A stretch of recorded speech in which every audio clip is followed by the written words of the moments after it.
안녕하세요. 실전부동산 고고 안신혜입니다. 오늘 열린 경제활력 대책회의 소식입니다. 홍남기 부총리 겸 기획재정부 장관이 대규모 국유 유휴지를 개발하고 활용하겠다면서 여의도 면적이 2.4배에 달하는 전국에 있는 선도지역 11곳을 선정을 했는데요. 개발 부지는 공공주택으로 혹은 이 창업 벤처기관의 또 보육기관으로 활용이 된다고 합니다. 경제 활력도 되찾고 부동산 시장도 화랑을 띨 수 있을까요? 기대해 보도록 하겠습니다. 이슈 짚고 현장 가보죠. 출발할게요. 실전부동산 고고!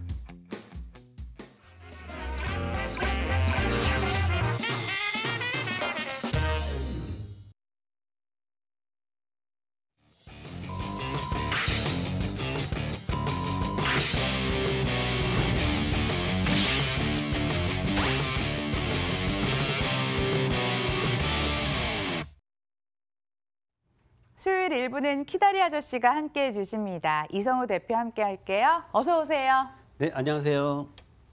키다리 아저씨와 통화하는 직통 방법 알려드리도록 하겠습니다. 전화 활짝 열려 있습니다. 02077-6358번 기억해 주시길 바라면서 부동산 이슈부터 분석을 해봐야죠. 주거 트렌드가 바뀌고 있다고 하는데요. 대표님, 어디서 네. 어떻게 또 변화가 되고 있습니까? 네, 일단 인사부터 드리겠습니다. 키다리 아저씨 이성우입니다. 시청자 여러분, 이제 구정도 얼마 안 남았는데 부동산에 대해서 지금 많은 변화가 있죠. 이런 부분을 좀 더 방송을 통해서 좀 면밀하게 좀 이렇게 좀 속속들이 좀 알고 이렇게 가시는 시청자 여러분이 되면 좋을 것 같다는 생각이 듭니다. 자, 이 강산도 10년이면 강산도 변한다는 말이 있죠. 하물며 강산도 10년이면 변한다는데 다른 거 부동산 같은 경우에도 어떤 변화적인 부분이 많이 있죠. 주거의 어떤 트렌드, 방식이나 어떤 모양, 구조 이런 부분도 많이 이제 선호하는 부분이 다 틀리기 때문에 예전에 70년도에 어떤 빨간 벽돌로 건물들을 많이 지었죠. 다세대나 이런 데 보면 빨간 벽돌이 아직까지 많은데 이 70년대에 어떤 유행이 빨간 벽돌이었다면 지금은 뭐 거의 화려한 어떤 대리석 위주로 이렇게 꾸며지거나 또는 라임스톤 좀 비싼 재질로 이렇게 꾸며지고 있죠. 그리고 내부는 좀 실용적으로 이렇게 꾸며지고 있는데 어떤 이런 주택을 투자하는 데 부동산을 투자하는 데 있어서 소비자들, 투자 수요들 또는 실거주 수요들이 원하는 모양 형태를 갖춘 그런 부동산이야말로 먼저 알고 이렇게 투자를 하시게 되면 그만큼 투자에 따른 어떤 이익적인 부분도 발생되지 않을까 그런 생각을 좀 해봅니다. 자, 첫 번째 이제 내용을 살펴보게 되면 이제 그 경제 저성장 및 물가 인상률 등을 고려를 했을 때 무조건 넓은 집보다는 어떤 가족 수 생활 인원 수에 맞는 그러한 적정 규모의 주택을 이렇게 찾아서 투자를 하는 게 바람직한 투자가 아닌가라는 생각이 듭니다. 자, 일단 1, 2인 가구가 계속적으로 증가 추세에 있죠. 계속적으로 지금 그래프상에 굉장히 높은 수치로 많은 1, 2인 가구들이 늘어나고 있는데 예전 같으면은 이렇게 넓은 면적의 32평형 아파트 뭐 이런 쪽으로 선호를 많이 했지만 이제는 1, 2인 가구들이 그만큼 늘어나고 있는 그런 상황이라고 하면 거기에 맞춰서 소형 주택 위주로 투자를 하게 되면 그만큼 투자 수요 내지는 실수요자들, 임차인들, 젊은 직장인들은 또 1, 2인 가구에 있는 소형 주택을 선호를 하기 때문에 그런 쪽으로 투자를 하는 게 올바른 투자 방법이 아닌가라는 생각을 해봅니다. 그래서 전용 면적이 60에서 85제곱미터 예전에는 그런 쪽으로 성향을 선호를 많이 했다라고 하면 지금은 60제곱미터 이하 40제곱미터 또는 원룸, 투룸 20제곱미터 이 정도 되는 작은 면적의 소형 주택 그리고 그 내부는 구조적으로 봤을 때 생활하는 데 있어서 실속 있는 그러한 구조, 맞춤형 구조로 진행을 하는 게 좋을 것 같다는 생각이 드는 거죠. 자, 거기에 또 주택의 가성비를 좀 고려를 하는 경우가 많이 있는데 이제 주택을 지을 때 어떤 예전에 이제 강북 쪽에 이제 제가 진행을 했던 부분이 있는데 이쪽에 태양광을 설치를 했습니다. 그리고 이 난방을 보니까 지열 난방을 통해서 이 난방비를 아끼고 태양광을 설치를 해서 또 이런 전기세를 아끼고 그리고 남아 돌아가는 부분을 되파는 형식의 에너지를 되파는 형식으로 진행을 했단 말이죠. 근데 물건 자체는 역에서 상당히 먼 거리에 떨어져 있지만 빠른 시간 안에 투자 수요가 그만큼 많이 몰렸습니다. 그렇다라고 하면 투자 방법도 이제 역에서 가까운 쪽도 좋긴 하지만 입지적으로 좋긴 하지만 먼 곳에 있다 하더라도 이 주택이 가지고 있는 이 건물이 가지고 있는 어떤 구조적인 부분 그리고 어떤 친환경적인 부분을 더 신경을 써서 진행을 하는 그런 물건이 있다라고 하면 투자를 해도 많은 분들이 선호를 하기 때문에 괜찮지 않을까 그런 생각을 해보는 거죠. 자. 사물 인터넷 등 맞춤형 스마트 서비스 이 내용이 좀 중요하다고 볼 수가 있는데 미래지향적인 그런 내용이죠. 예전에는 유비쿼터스 그러니까 스마트폰과 어떤 전자제품을 연결을 해서 이용하는 방법, 스마트폰으로 난방을 조절을 하고 그리고 조명을 조절하고 이런 식으로 진행했던 게 유비쿼터스라고 한다라고 하면 지금은 IoT죠. 사물 인터넷. 이것은 유비쿼터스가 더욱더 진화된 내용입니다. 인터넷과 그다음에 이 사물이 연결이 되는 거죠. 이제 지능형이 된다는 거죠. 예를 들어서 침대에 누웠는데 자동적으로 조명이 꺼지는 이러한 거라고 보면 될 것 같습니다. 그래서 유비쿼터스가 더욱더 진화한 그런 이런 구조로 진행이 되는 맞춤형 스마트 서비스가 계속적으로 진행이 되고 있기 때문에 여기 트렌드에 맞는 쪽으로 진행을 하는 게 바람직하다는 내용이고요. 이제는 아파트보다는 단독주택이 인기가 이제 숲세권 위주로 공기가 그만큼 예전에 비해서 많이 좋지 않은 그런 사회에 살고 있기 때문에 미세먼지로부터 안전한 주거 생활을 하기 위해서는 그만큼 숲이 우거지고 그리고 조립식 주택이나 이동식 주택 이렇게 단독주택 이런 쪽으로 또 인기가 더욱더 가중되지 않을까라는 생각을 해보고요.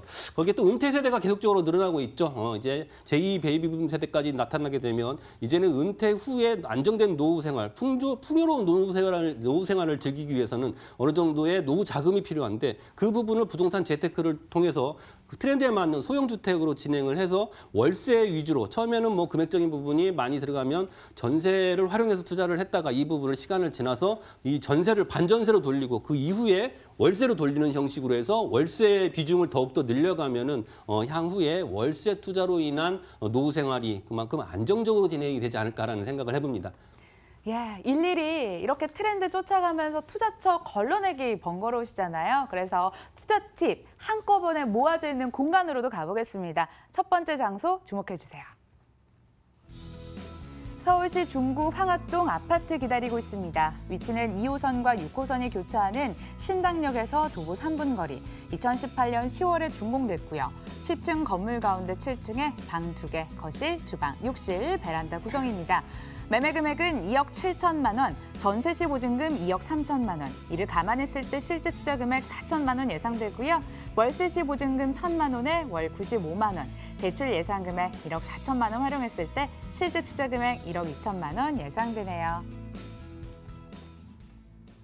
중구 황학동에선 어떤 투자 얘기 꺼내실지 주목이 되거든요. 입지 여건과 개발 호재로 한번 들어보겠습니다. 네, 시청자 여러분, 그 부동산 쪽으로 투자를 생각을 하시는 분들 굉장히 많을 거라는 생각을 합니다. 그만큼 재테크라는 부분이 한정이 돼 있죠. 주식이나 어떤 예금이나 그리고 블록체인이나 여러 가지 방법을 통해서 투자를 하고 그러는데 그래도 원금 손실의 위험이 항상 존재하기 때문에 원금 손실이 되지 않으면서 향후에 어떤 이익적인 부분 그리고 뭐 전세를 월세로 돌려서 월세를 받는 형식의 부동산 투자로 계속적인 인기가 더욱더 늘어날 거라는 생각을 해봅니다. 물론 정책상의 문제가 있지만 어찌 됐건 정책이라는 부분이 시간이 흐르면 또 부양정책 어떤 게 그래프상으로 어떤 변곡점 차이가 많이 나기 때문에 시간이 흐른 후에 우상향으로 계속적인 흐름세를 보여줬던 게 부동산이기 때문에 더욱더 관심을 가지면 좋을 것 같은데 투자라는 부분이 이제 투자 시기가 있죠. 어떤 개발이 진행되는 시기를 보게 되면 이제 개발이 발표되기 전에 투자하시는 분, 발표 후에 투자하시는 분, 그리고 착공 후에 투자하시는 분 또는 준공 후에 완공 후에 투자하시는 분 네 가지 부류로 나눌 수가 있겠죠. 하지만 처음에 투자하시는 이제 발표 전에 투자하는 곳 이 지역 자체가 분명히 발전 가능성이 있는 지역이고 서울시에서 청사진을 내려놨을 때 이쪽 지역을 발전을 시키겠다라고 분명히 말을 했지만 정확한 어떤 계획이 안 나왔던 단계 이런 쪽으로 투자를 하게 된다라고 하면 어찌 됐건 리스크 부담은 안고 있지만 그쪽이 개발을 됐을 경우에는 향후에 많은 수익적인 부분을 가져갈 수 있다라는 부분이죠. 모든 큰 기업들은 그런 식으로 투자를 하고 있는 그런 상황이죠. 자, 그렇다라고 하면 생활권역, 5개 생활권역 중에서도 또 세분화해서 116개 지역 생활권으로 나눴습니다. 그러면 116개 생활권역 중에서 도심권에 있는데도 불구하고 굉장히 낙후된 지역으로 지정된 동이 바로 어디인가를 봤더니 바로 신당 황학동이라는 얘기죠. 그래서 신당 황학동을 보게 되면 굉장히 낙후되어 있습니다. 건물 자체가 노후 건축물도 많고 상업지역으로 이루어져 있는데 어떤 주거 비율이 굉장히 낮죠. 그래서 이쪽 지역은 정도 시간이 흐르게 되면 도시 재생 사업으로 진행이 될 수 있는 가능성이 높기 때문에 이런 쪽으로 좀 한번 생각을 해보시면 좋을 것 같습니다. 자, 이 물건 자체는 지금 이게 바로 황학동인데 빨간색이죠. 빨간색이라는 것은 일반 상업지역을 나타내는 거죠. 바로 옆에 보면 왕십리 뉴타운이 있습니다. 이미 완공이 됐죠. 예, 텐질 2차 이런 식으로 아파트들이 완성이 돼 있는데 5,350세대 정도 되는데 지금 굉장히 새롭게 그리고 신축으로 그리고 멋들어지게 지어져 있는데 바로 이쪽 지역을 보게 되면 굉장히 낙후돼 있다는 얘기죠. 그러니까 이 지역 간의 격차가 굉장히 심하게 있는 그런 곳이라고 볼 수가 있다는 얘기입니다.